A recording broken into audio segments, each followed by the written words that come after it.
Okay, petang ni aku nak bagi analisis aku ataupun fokus aku untuk GBP AUD. So kat mana target aku apa semua, ataupun boleh kata aku bagi signal terus untuk GBP AUD. So kalau nak tahu, tengok sampai habis.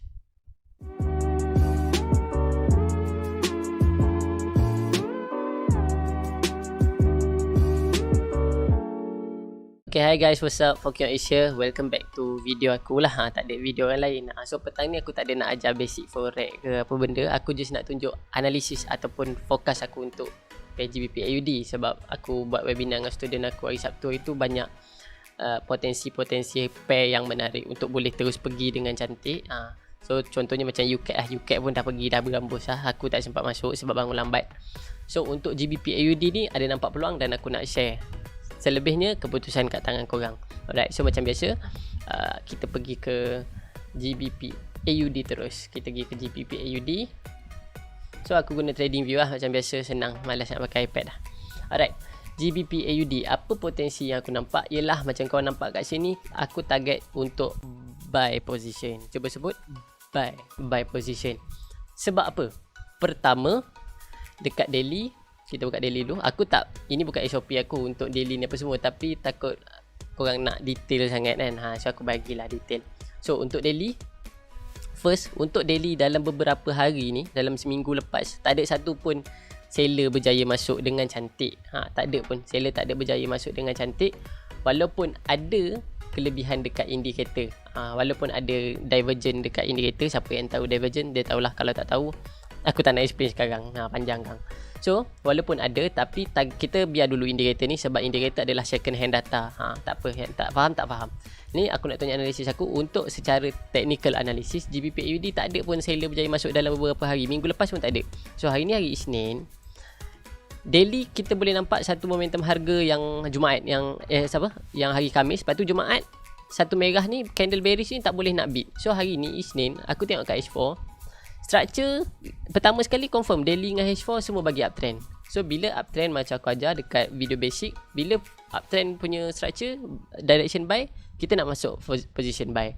So H4 dia pun bagi, tak ada pun tokoh-tokoh sell, walaupun ada dekat indikator. Kat indikator mungkin ada, tapi macam aku cakap, aku nak fokus pada technical dulu.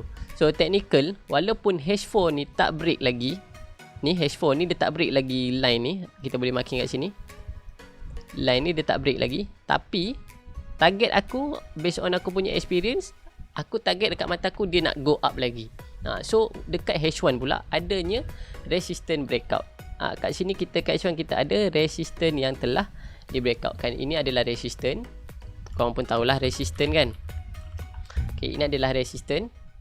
So reason pertama kenapa, sebab direction dekat daily dan H4 dan H1 buy untuk ke atas. Itu satu. Yang kedua, dekat H1 ada resistance breakout. Walaupun dekat H4 tadi dia tak breakout lagi, walaupun dekat H4 masih tak breakout, masih dalam fasa sideways ataupun dalam fasa keseimbangan, tapi based on apa yang aku nampak, apa yang aku yakin, apa yang aku analisis, untuk H1 akan berlakunya satu lagi kenaikan, which is akan ada position bullish lah. So sekarang ni aku dah entry dah buy position sekarang. Alright, ni aku nak bagi reason dulu kenapa aku masuk buy. Alright, yang kedua resistance yang breakout. Ketiga ini adalah, kalau follow rules wave, elite wave ke apa benda yang simple, ini adalah dalam fasa corrective structure. Ini adalah impulsif, ini adalah korektif ni. Ini adalah korektif dia. So korektif ni dah dipecahkan.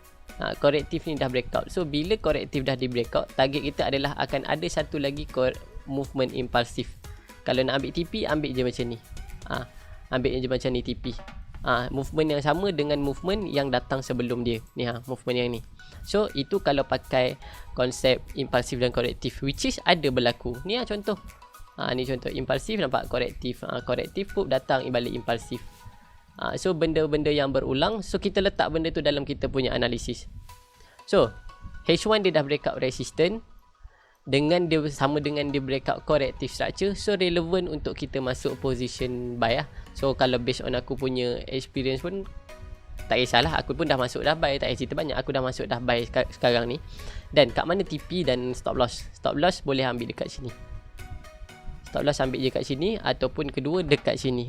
Kat sini mungkin agak besar, korang kan tak suka. Tapi macam aku cakap, benda ni bukannya kepentingan, tak nak masuk sebab nak stop loss kecil. trading bukan sebab stop loss kena kecil. Trading is all about capital. Capital tu penting, bukan stop loss kau. Kalau kau nak letak capital kecil, mestilah SL kau kena kecil. Bila SL kecil, kau akan jadi nak cari setup ataupun entry point yang low risk.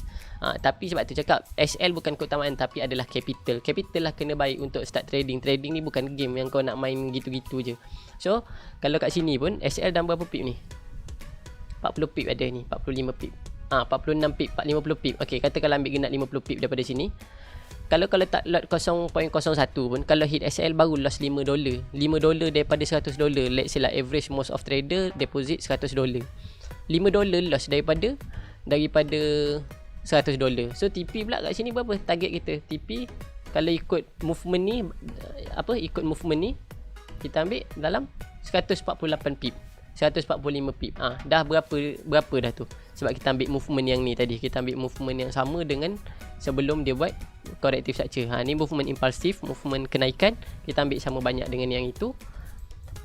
Kita dapat 145 pip lebih. Kalau nak ikut TP aku nak ambil kat sini sebenarnya. TP aku nak ambil dekat sini, dekat daily. Kita buang je indikator ni. TP aku nak ambil dekat sini. Kat sini. Sebab apa? Ni dekat sini. Zone ni. Sebab apa? Sebab tahun lepas aku masuk sell dekat sini. Tapi aku nak bagi tahu bukan sebab TP aku kat sini sebab aku sell, bukan. Sebab kat sini adalah permulaan harga terus turun. Sebab aku reason masuk sell tahun lepas sebab trend line ni. Ni je. Ni daily aku marking daily punya trend line, dia dah pecah. Boleh tengok aku punya fokus dekat IG, Fokyox, buka je bahagian fokus, akan nampak before and after ni. Ni adalah movement dia breakout. Price datang balik retracement. Price datang balik sebagai retracement kat sini. Dekat sini kat lower time frame aku dapat execute peluang sell. TP aku masa ni kat sini. Ni sini TP aku. Hit TP dia pun naik balik. Kat sini aku dah tak ada masuk apa semua dah. Kat sini je aku masuk position sell dalam ni. So kenapa TP aku sebenarnya target kat sini? Sebab kat sini adalah permulaan harga tu turun selepas dia breakout this trend line. Selepas dia breakout trend line buy dia naik retracement. Kat sini permulaan dia go sell sampai ke sini. Kat sini dia mula kan. Lepas dia breakout kat sini dia mula. So target aku price untuk go ke sini sebenarnya. Untuk dia pergi ke sini balik. Tapi lama lah kan. Confirm lah lama. So untuk intraday, untuk nak buy sekarang, TP ambil kat mana? Ambil lah zone-zone terdekat. Kita ambil H4 ke? Kita tengok H4 ada tak? Daily lah. Pasal H4 pula. Okay, kita tengok yang mana yang terdekat ada tak. Okay, kat sini kita ada base terdekat. Kita ambil lah kat sini TP untuk TP. Sebab kita kat sini ada drop, base, drop kan. Okay, ada drop, base, drop. Kat sini adalah zone supply terdekat ataupun retracement terdekat. Kita ambil je TP kat sini. Senang. Nak jauh kat sini boleh, tak ada masalah. Ikut kemampuan dan ketahanan masing-masing lah. Kot korang tak mampu nak tunggu ke apa semua. Sebab lama ni kat sini ni, berapa pip ni kat atas ni. Ada dalam berapa ni? Dalam 6 dalam 800 pip ada kat sini. So lama lah benda tu. So kalau malah nak tunggu, ambil je lah TP-TP terdekat. TP-TP terdekat which is kat sini tadi kita tanda. Ataupun nak senang, ambil je movement yang sama dengan ni macam aku tunjuk tadi. Movement ni marking je. So ambil TP dekat atas ni. Ambil TP atas ni. Okay, ataupun boleh ambil TP1 dan TP2. Ambil 87312 ni TP pertama. Yang atas ni 8788 ni ambil TP kedua. Ini pun dah berapa pip punya cerita ni. Kalau daripada sini ke TP1 dah 86 pip. 86 pip. Kalau letak lot 001 dah berapa dolar dah? Dah berapa dolar 89 pip. Dah $8 lah. Kat sini tadi SL 40 pip je. Kalau hit hilang $4. Tapi kalau hit TP dapat $8. So cantik lah, okey lah. Untuk money management tu atas diri sendiri lah. Aku bukan hak aku nak halang apa semua. Kau nak tekan, kau tekan. Aku cuma share analisis dan fokus aku untuk GBP AUD. Tapi kalau tanya yuk, possible dia floating tak? Kepala mangkuk dia. Memang first aku bagi tahu dalam forex memang ada floating. Tapi target aku kalau dia floating, dia ke mana? Kita target kat sini, zone ni. Sebab apa SL aku? Sebab tu aku suruh letak SL kat sini satu. Sebab ini adalah zone, kita boleh panggil kat sini ada rally base rally. Okay, kat sini satu kita ada rally base rally. Kalau ikut candlestick pula, kat sini adalah engulfing candle. Engulfing candle untuk H1. So price possible masuk balik ke zone sini tadi. Dia datang balik ke zone ni tadi. And then baru dia go up. Sebab itulah SL kat sini. And then kalau nak better, nak selamat, ambil SL kat sini. Sebab apa? Sebab malam ni ada news untuk AUD USD. Kita tengok news, kat sini ada news News malam ni ada pukul 9.30 ada news itu AUD, tapi aku tak tengok sangat news, aku just entry based on apa yang aku analisis saja.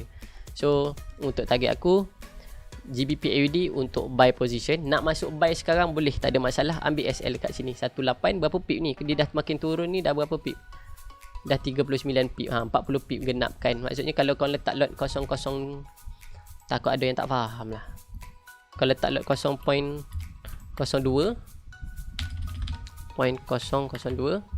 kalau entry kat sini buy 0.02 kat sini, kena SL kau just loss $8 daripada $100 kan, average orang deposit $100 dalam account. So loss $8 daripada $100. And then kalau TP pun lumayan juga. So kita ni aku bagi buy setup ni based on technical analysis semata-mata, tak tengok indikator. Kalau tengok indikator jadi kurang lah keyakinan tu, sebab based on aku tengok indikator ada peluang untuk sell.